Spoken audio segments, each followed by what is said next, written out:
Welcome to the C.S. Joseph podcast. I'm your host, C.S. Joseph. Should be obvious. LOL. And welcome to season 26, episode 7. 8 Rules for Loving ENTPs. My type. So this particular episode may take a while because sometimes the ENTP related content just is kind of longer than usual.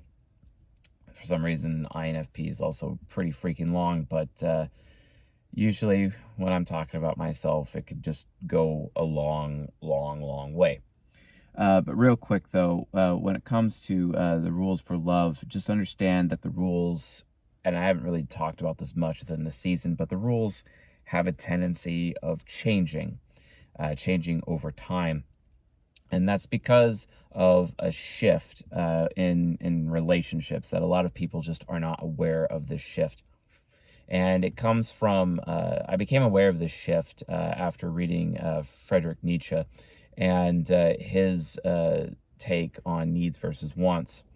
And this is extremely important because if you're just starting to date somebody and you're like doing the honeymoon phase, infatuation phase, or whatever the hell these people call it, these days, that very beginning phase of a relationship, like having sex for the first time, dating, getting to know each other, all those things, that huge rush, etc., that is the wants phase. That's where people's wants are like a bit higher. So when it comes to like 8 rules for love, in that phase, you're going to want to be more aware of wants. When it comes to 8 rules for love in a long-term relationship, committed relationship phase, which is basically post-commitment, and then all of a sudden the relationship over time starts to actually shed wants as the primary goal, and it ends up prioritizing needs as a primary goal.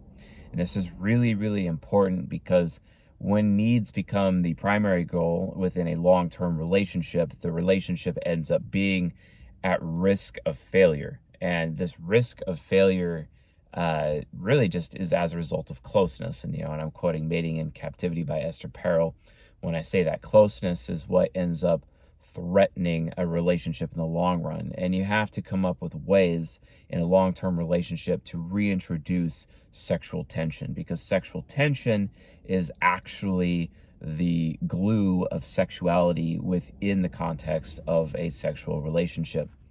Now, if you're in a long-term relationship without sexuality, then I suggest you end that relationship or get some side action, quite honestly. Although if you're like a woman in that, you're probably going to have to end the relationship before you go in that direction. If you're a man, well, men just, they get side action regardless of the status of their relationships. It's just kind of how men work. It's their polygynous sexual strategy. It's just kind of normal. So, women following a one at a time approach, focusing on quality, would be their sexual strategy.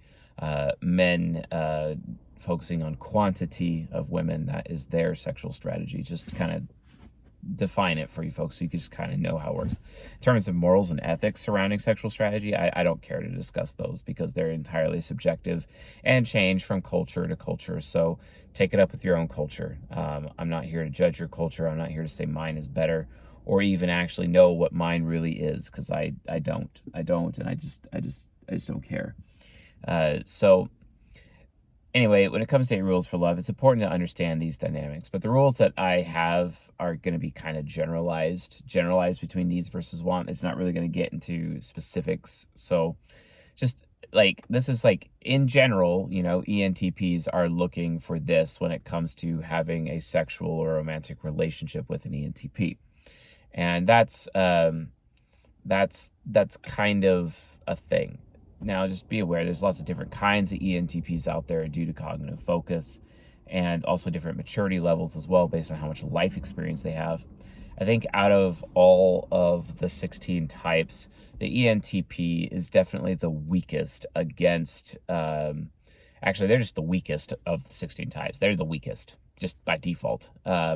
However, they have the capacity to become the absolute strongest by developing their subconscious.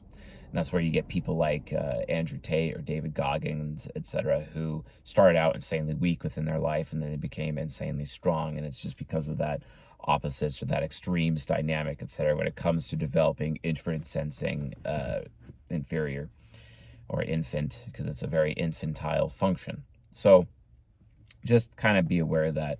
I mean, like I've been struggling with weakness my whole life, and it just comes with FE child, SI inferior, lacking life experience, my main hypocrisy of presumptuousness, which we've discussed in the hypocrisy of ENTP's lecture in the private members area. If you want to become a member, csjoseph.life/members, become a journeyman member. Also, if you want to be able to ask a question per month and have it be turned into a YouTube video, that's the Acolytes. So upgrade your journeyman to Acolyte. You can do that at csjoseph.life/portal, where you actually log into your membership area and actually check that out. So to get access to the private content. So, and there's like years of private content in there, guys. It's like freaking Netflix. You can just binge. It's just constant. So, but yeah, like ENTPs, just be aware, like there's a lot of different flavors, and obviously be aware of that for any of the 16 types. And you have to take these 8 rules for love with a little bit of grain of salt, because I may be unaware of my own bias in terms of how I'm presenting the 8 rules based on the types. But really the 8 rules comes down to the needs or the wants, depending, like I'm trying to generalize here, of the cognitive functions. And that's just generally, how we're doing it. So, but yeah, so ENTP 8 rules.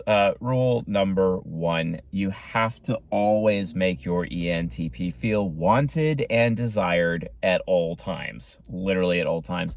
And it's funny, actually, I read an article years ago, and I wish it was still up, but it is not up anymore. It's one of the best ENTP articles I ever read on the internet. It stuck with me for a long time. But in the article, this woman talked about, and she was an INTJ woman. I previously said that she was an INFJ, but no, she's actually an INTJ. And she wrote about her ENTP boyfriends, plural, that she had. And how she described them, how she explained them, I realized that she was actually pretty accurate with her typing of her boyfriends that she had. But she said one of the main lessons that she learned is never, ever, ever leave your ENTP alone. Like, ever. Because making your ENTP feel unwanted is the fastest way via cognitive access to make their SI inferior or infant just freak out and then just be like, okay, hey, I'm not going to be loyal to you anymore. So, and it's interesting because, like, throughout my life, I tell women that I'm romantically interested in, I tell them, like, hey, look, if I find, or if I get the idea, and I'm upfront with them, like right at the beginning, I tell them, like, look, if you're not really that interested in me, then you're not getting any of my attention. It's that simple.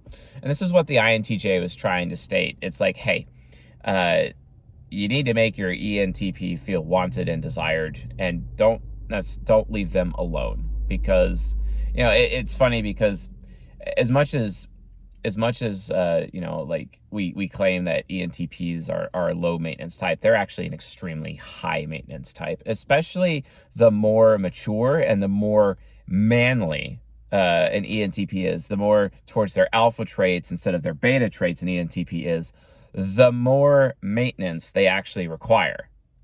It's funny that the more immature an ENTP is, the less maintenance they require. Because the immature ENTP is just going to go out there and spend their attention on anyone that shows them desire or want. They'll just drop their pants for that person. It's ENTP male or female, it doesn't matter. That's what they're going to do. But the more mature they are, the more that they have a higher expectation of quality and actual meaningful desire that's actually realistic, authentic, basically. And if they're not going to get that, they're not going to give you attention. It's that simple. So the price of loyalty, the price of an ENTP's loyalty is unfettered, which means unchained pure, passionate desire, you want them, and you prove that you want them all the time. So like if you're a woman, that means you're going to have to initiate sex from time to time. You're going to have to like jump his bones, basically. You see what I'm saying? You're going to have to show that desire. And that's not to say that an ENTP wouldn't be dominant in the bedroom, because after you're showing your desire and they become more comfortable with you over time, that dominant Christian gray side will start to come out. And this is because from a BDSM point of view, and I know the BDSM test has been tossed around the CSJ Discord like constantly recently. In the BDSM test, ENTPs are usually the switch.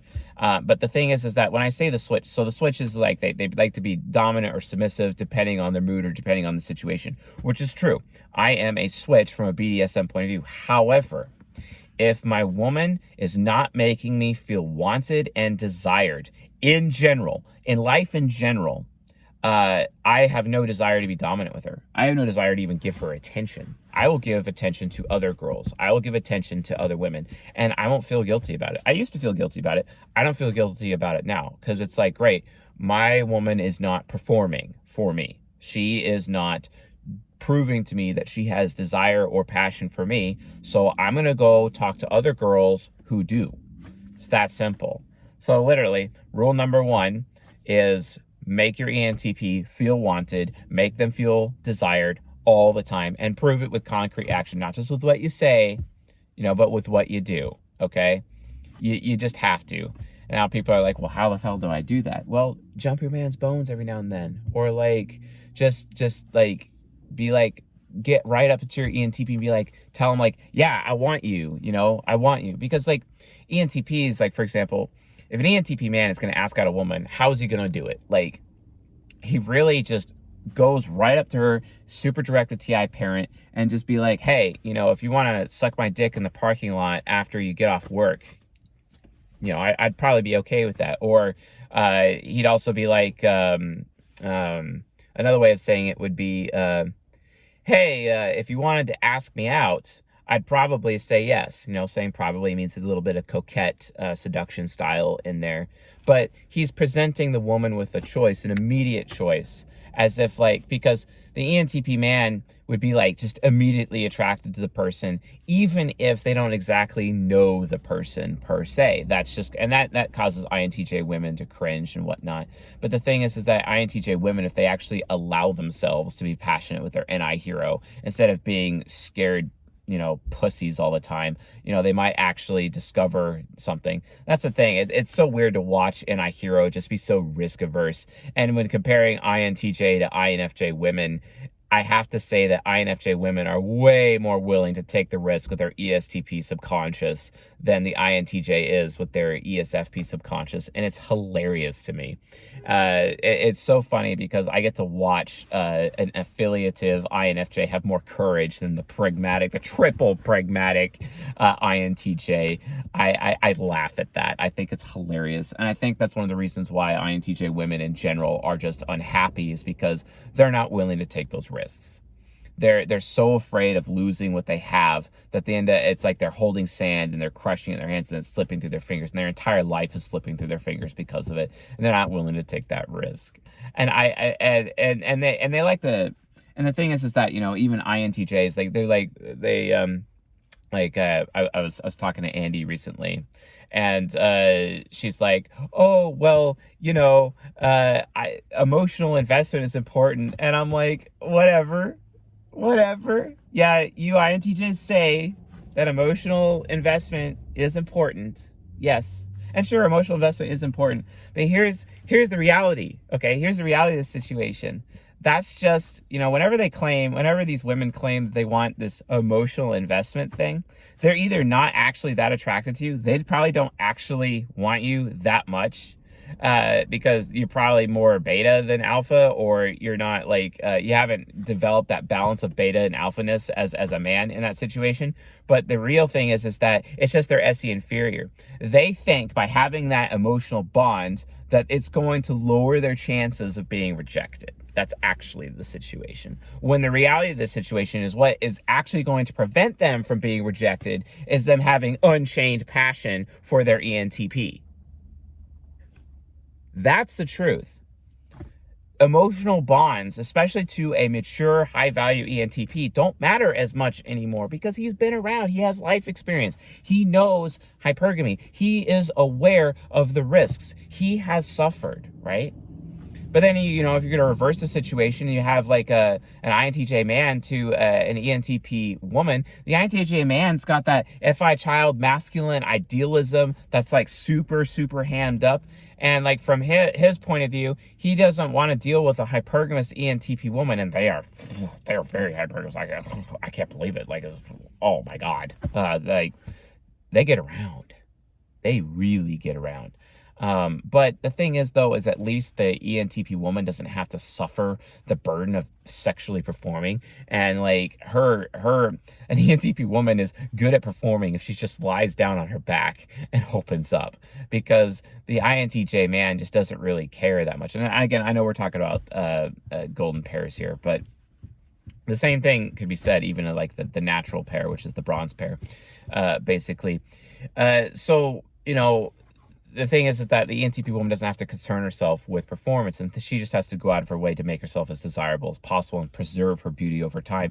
I mean, she has it easy when compared to ENTP men, because ENTP women are still technically more feminine than they are masculine. That's not to say that their TI parent can't come out and smack people in the face and they can come off masculine sometimes, but at the end of the day, they're still very feminine woman and thus very highly sought after by men. And then INTJ men think that this emotional bond is going to actually keep the ENTP more loyal to them, and they don't have to be afraid of her rejecting him as often. I'm sorry to tell you this, INTJs, and also ISFPs, even INFJs. I'm sorry to tell all this to you people, but when it comes to ENTPs, we have FI Trickster. So the emotional bond is not really coming from us. Thus, it's not our responsibility. It's yours. It's yours, which means you're going to have to use your FI to actually invest in us. Oh, but wait, that's rule 3. Rule 3 is invest in your ENTP. But let's do rule 2. Rule 2 is always listen to your ENTP, even if you believe your ENTP is wrong. The good thing about TI parent is that it will self-correct over time, and it will admit when it's wrong. When it finally comes to the conclusion that it is wrong, it will admit it. And then it'll feel guilty about being wrong, and then it will fix. And that fix will be immediate. It'll be immediate change, and it won't happen again. Because guess what? ENTPs overall are actually really consistent because they have SI inferior going aspirational mode, which means they're pretty consistent people, okay? You don't have to worry about that as much. Okay, so literally, it's okay. Tell the ENTP how you feel and make sure that they are aware of your feelings and how they are making you feel, etc. That's important. But the reality of the situation is you still have to listen to them. And it's not good enough, you FI users, to just hear them, because I know how FI users project on everybody else. Okay, because FI users just want to be heard. They just want to vent. But a TI user wants you to listen. And what's the difference between hearing and listening? Listening means you hear them, but it's hearing plus action, meaning you take action. Hearing plus action. Why is that important? Because one of the biggest needs an ENTP has is trust. If an ENTP doesn't feel trusted in a relationship, they're going to take their attention elsewhere. Trust is everything to an ENTP because they are already mistrusted by everybody else in their whole life. That if their lover isn't trusting of them, oh my God, you're just like everybody else. Get away from me. I'm going to go to someone else who trusts me. I will drop you so fucking fast. I like seriously, into the dumpster you go. Like, no. Like, you don't trust me? You can't be in my life. I've told this to many women in my life. Like, look, here's the situation. If you're treating me poorly and another woman that I meet starts treating me better than you, my attention is going to her. So you need to make sure you keep that up. And one of the ways that they can keep that up is through listening. Hearing plus action. Even if they believe I'm wrong, this is part of a woman submitting to me and being submissive, is that they trust me enough, they trust my thinking enough to actually try it out and then report back. And if I'm wrong, I'm wrong, and I'll take full responsibility for it. But I won't hold her responsible for the failure. And this is where INJ women get really screwed up, because they often automatically believe through cognitive projection that if I put them up to do something and that they fail, they think naturally that I'm going to hold them responsible for their failure. When the reality of the situation is, myself, an ENTP, and any ENTP out there worth their salt is going to hold themselves responsible for their failure. You see, that's basically an example of how women actually can submit to an ENTP man by proving trust, okay? So TI parent, always listen to your ENTP, but really, actually the rule is always trust your ENTP. Trust their thinking. That's really what the second rule is. Always trust your ENTP, okay? And you prove that trust through listening. And listening is hearing plus action. Hearing plus taking action. Hearing is not just good enough. And I know you FI users, sometimes you like to be heard, and that's cool. That doesn't necessarily mean I got to take action with hearing you, etc. But at least I heard you, you know, and I'm like, yeah, I can see that, or yeah, I hear you, or whatever. But the point is that at least you had your opportunity to vent. You had your day in court. Doesn't mean I'm going to take action, though. But you FI users don't necessarily need that. TI users, however, do need that. Listening equals hearing plus action, not just hearing, okay? That's a huge, huge thing, because TI users don't really vent to people.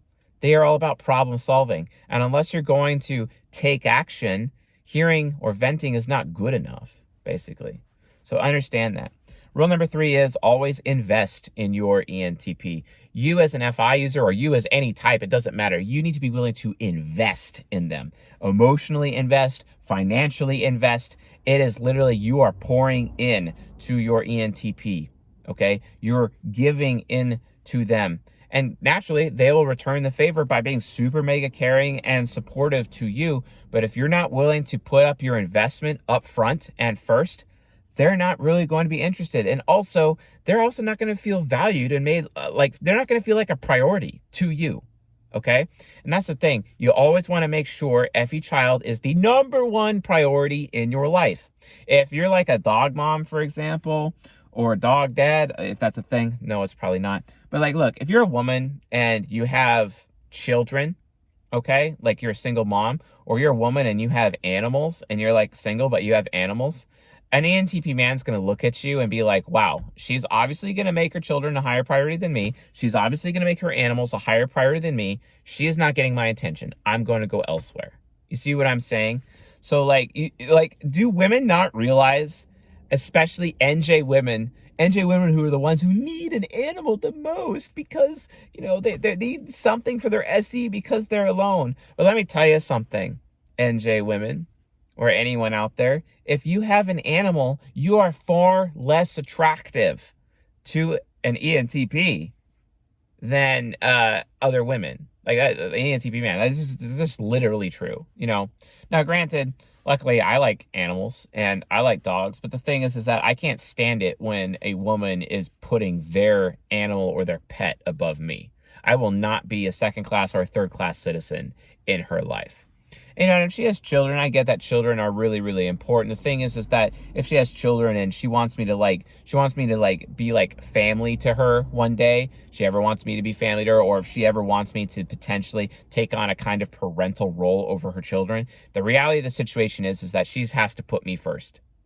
And it's funny because my mother-in-law did put her new husband, my wife's stepfather, first, even to the point of actually kicking out my wife out of the house when she was young on a few occasions, because it was like she had to make the decision, okay, I either like kick out my immature daughter or keep my husband, because she was literally given that ultimatum, right?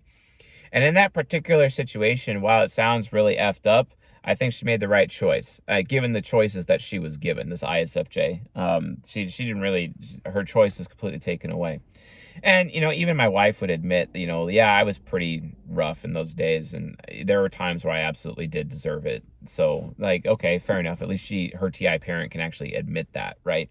But the reality of the situation is you have to be aware that when it comes to those kinds of relationships, you know, if you have an animal, like if you got a dating profile, you got your dog there and whatnot, like, okay, yeah, you're not gonna get your, like, if an ENTP is super compatible with you and you're like an ISFP, an INTJ, an INFJ, an ISTP, for example, and you know, or an ENTJ, and you're a woman, and you have a dog on your profile, you're completely like a problem. Don't put your animals on your dating profiles. Like, seriously, that's like a really bad idea. It's a huge turnoff. Allow the ENTP to actually get to know you first before you reveal that you have an animal. That way their FE child never feels like you're going to make the animal a higher priority than them. And the thing is that some women are so solipsistic that they don't even know how emasculating it is for them to put animals up on their dating profile. They're completely unaware of how emasculating they are. And guess what? Feminine women don't parade their animal around, okay? Because if you think about it, them having an animal is actually putting them in a masculine role with that animal, technically. And that animal is kind of, it's emasculating because that animal could take on, you know, the masculine archetype of her life, basically, especially if it's like a male animal and whatnot, because she's filling that void, etc. And then an actual man comes along in her life and has to compete with his masculinity with an animal. That's bullshit. It's just not going to happen. Now, granted, you know, INTJ men, you know, or you know, INFJ men, or like men in general going after ENTP women. ENTP women oftentimes actually naturally see animals just as an additional burden, so they're not really very often. It's extremely rare for them to be dog moms anyway. However, it is extremely common for ENTP women to be single mothers, aka alpha widows. That is very common, and so that's an issue. So all the compatible women with ENTP men, they're usually dog moms and single, because they're usually the compatible women with ENTPs are the ones that you know, swallow the feminist propaganda big time, and they're like, and then they end up becoming sad and single and childless, especially in their late 30s, and since they have nothing else to give, so all they have is their career, basically, and they think their career is going to be their legacy. To which I respond, I have no choice but to laugh at you, because when you die, no one's going to care. No one's going to remember you, seriously. And you may think that you were going to make this huge mark on the world with your businesses and whatnot, but actually, no, really, only a few people will do that. Like how many people were remembered from the Revolutionary War era, the framers of the Constitution? You know, like, are we really going to remember Jeff Bezos? Are we really going to remember the previous super mega rich men of, you know, like we might remember JP Morgan or the Rothschilds, etc., or people that we refer to as old money? But no one cares about Michael Dukakis, for example. Who is that, right? No one cares about John May. Who is that, right? So, like, it's, in order for someone to become great, especially like even a woman, you know, a woman entrepreneur, to be super great and be able to depend on that legacy to provide fulfillment, it's really not. Because here's the situation. When you die, you're going to be surrounded by, who are you going to be surrounded by? Are you going to be surrounded by family and friends and people that actually give a shit about you? Or are you going to be surrounded by kings, queens, dignitaries, princes, diplomats, aka VIPs, that really don't actually care about you, right? What's more important? So I think all you people who are compatible, all you women who are compatible with ENTP men, you might want to consider the consequences, please. And also INTJs, or all of the compatible men with ENTP women, you got to understand, you can't take that away from ENTP women. Like, you really need, like, they are choosing to trust you. You need to choose to trust them. They are being loyal to you. Please return their loyalty, because an ENTP woman's loyalty is extremely precious. It is extremely precious. And if you have that, you need to make sure that you don't screw with it. Do not screw with it in that way. And recognize that she is the one who is giving you a legacy and being supportive of your legacy. Show her that respect. She's taking a huge risk with you anyway, okay? Don't let her down. don't let her loyalty down, because imagine the kind of bitterness that she's going to have as a person if you do let her down, because then she's naturally going to project that on men in general and then become even worse. And if you have children with her when that goes down, oh my, you've just destroyed your legacy there, because her SE demon will destroy your legacy. That's just how it works. Okay? So you got to be careful. Watch out, men. Like, watch out. Don't do that to ENTP women. Okay? Yes, women are hypergamous. Yes, they're solipsistic, especially ENTP women. But here's the difference. They're hardcore loyal, and they're not stupid. And they'll figure shit out. And they can be the strongest of all women out there eventually. You just have to be willing to invest. So invest. Invest in your ENTP. Rule number 4, do not make your ENTP feel uncomfortable or unsafe. And you need to consistently make sure that you are keeping things clean and nice, and don't pressure the ENTP too much. They'll start losing sleep. They're easily pressured. They're easily obligated. Also, please help the ENTP not get obligated.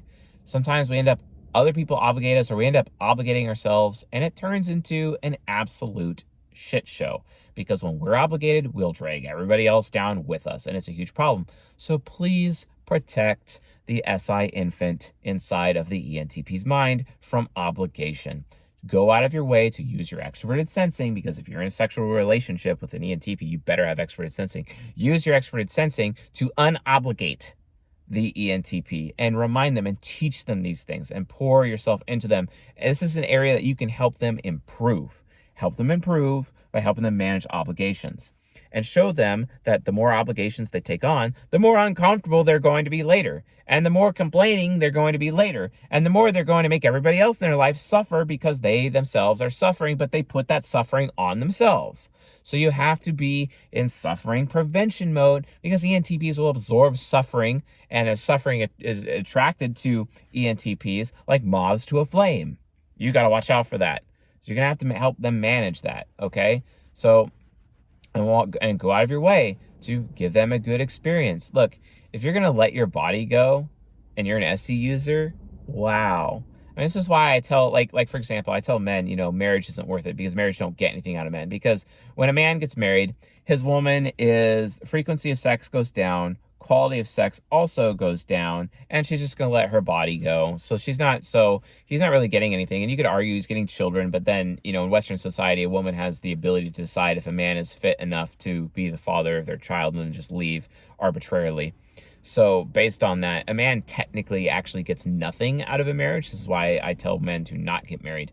But yeah, they really don't get anything. Marriage is like one of the worst decisions a man could ever make. And to the point where I if for some reason Railgun and I weren't married anymore, I would never marry again. It's a really, really bad idea. And coming to, these conclusions, I was already married before I came to these conclusions. So, it is what it is. But in a post Chase no longer being married era, I'll never get married ever again. It'll never happen. It's just a really bad idea. Men don't really get that much out of it. And all you dog moms or cat moms out there who are, being delusional, well, guess what? No man's going to marry you, especially, if your fertility is expired. Don't forget, hey, when you turn 30, women's fertility starts dropping 20% year after year. So you might want to pay attention to that. All you NJs out there who are so focused on your careers, you might want to start spending your fertile years on actually having children and then having your careers afterwards. But, that would require you to, trust a man. Oh, and what is one of the number one needs an ENTP man has? Oh, that's right, trust. Oh, wait, an ENTP woman has that same need. They need to be trusted, because they've had to deal with their whole life of people not trusting them, because they realize how shallow the world actually is. ENTPs hate how shallow the world is. And if you're going to be just as shallow and judge a book by its cover, which, for example, INTJs do that all the time, men or women constantly judge ENTPs as books by their cover and are insanely shallow. And because of that, y'all not getting our attention. Y'all not getting our loyalty. We're walking away from that crap. So this is why the INFJs are coming in and stealing your kill. Just letting you know. It's your fault. It's your choice. So anyway, uh, make them safe, make them comfortable. Go out of your way to take care of yourself. Continue to be visually appealing forever. Like I have this thing where I've said, hey, if you're 50 years old and you're not looking sexy in a bikini, I will divorce you or I will break up with you. Like that's just kind of how it is, from my point of view. I have insanely high standards, and if you can't even be beautiful for me like all the time, then that means you're not feminine.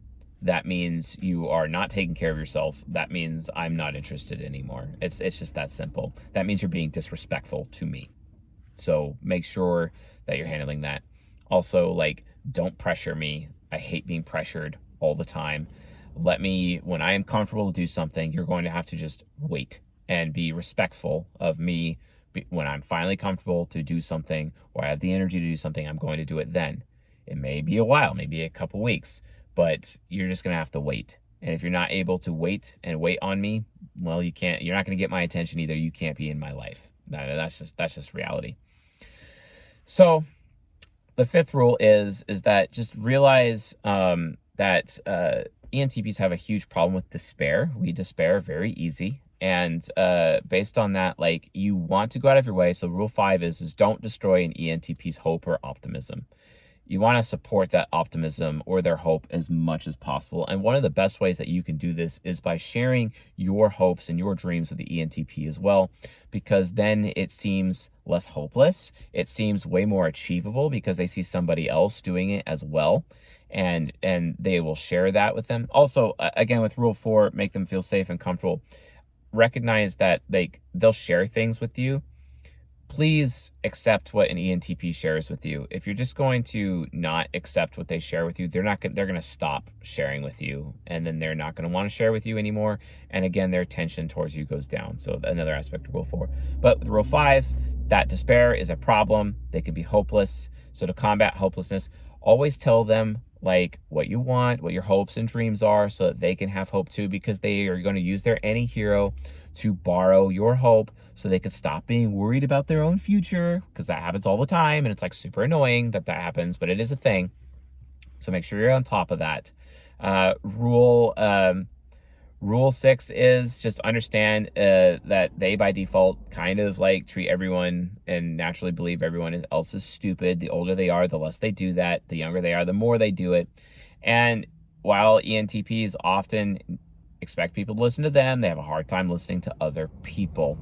So this is you're probably gonna end up needing to be repetitive. But don't nag your ENTP. That's a problem. Don't nag. And even INTJ men nag. I've seen it. It's kind of ridiculous.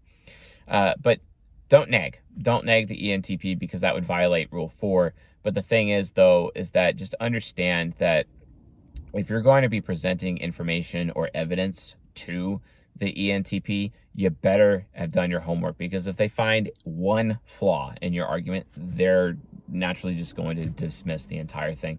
So you better be on top of your research. You better actually know that what you're talking about is true and accurate, because if TI parent will nitpick it, and if it finds one flaw, they'll just dismiss it. So just be aware of that. Make sure that you do your research, you do your due diligence when it comes to ENTPs. And if you do that, you're good. And it'll just make them even more loyal to you. And they'll like not even, they'll reject you. Rule 7 is stop having like insanely social expectations of ENTPs. Like seriously, you can't expect them to ever fit a social mold ever. And that's why they wear a lot of masks, because they switch from social norm to social norm. Like they change underwear all the time. And while that is morally gray and is very pragmatic, it is an aspect of their independence. You have to allow them to wear the mask. Don't pull them out of the shadows. Let them be in the shadows. Let them play their little mind games or their little social games with other people. Just because they play those games with other people doesn't mean they play those games with you. Oh my God, you little paranoid INJs. Like seriously, calm down.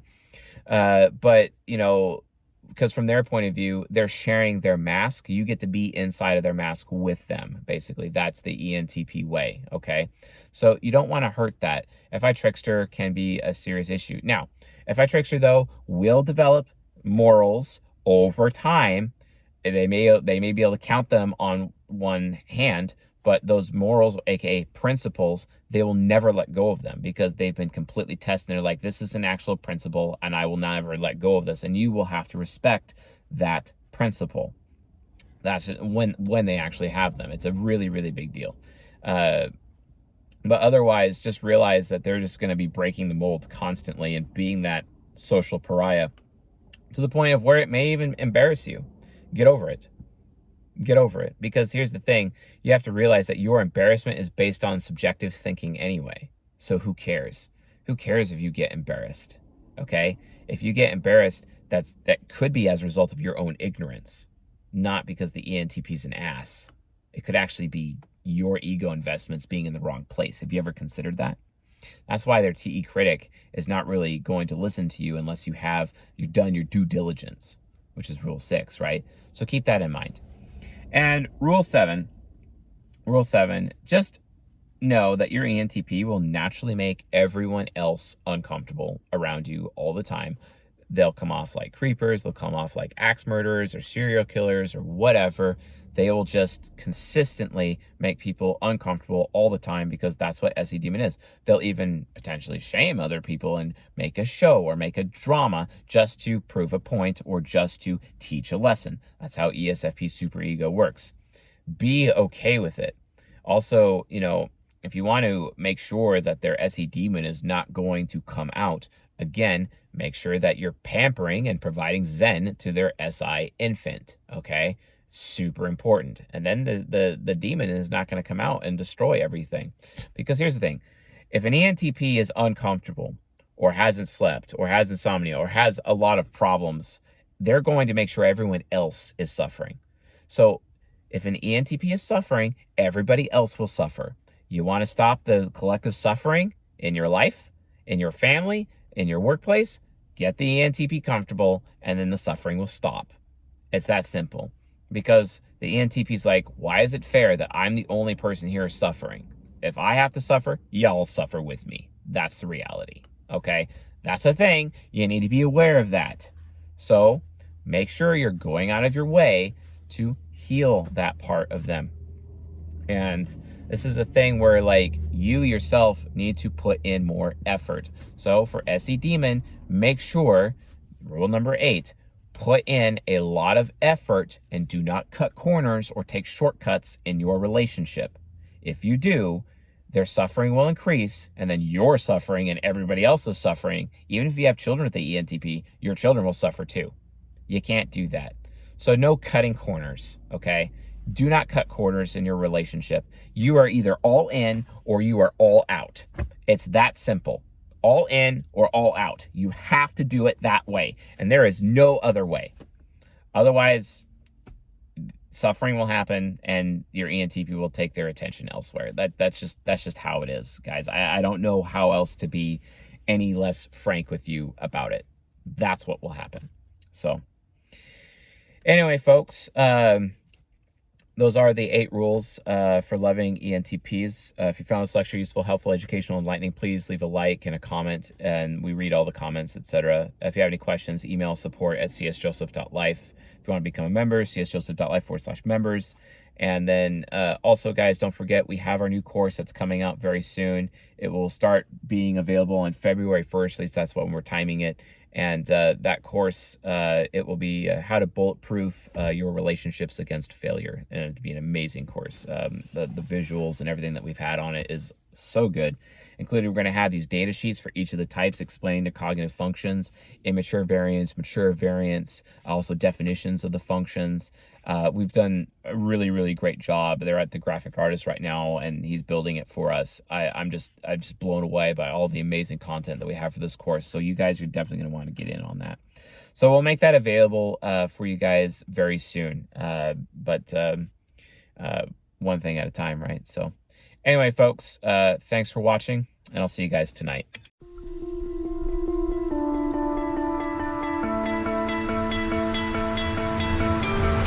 You stole my heart of gold after my silver soul.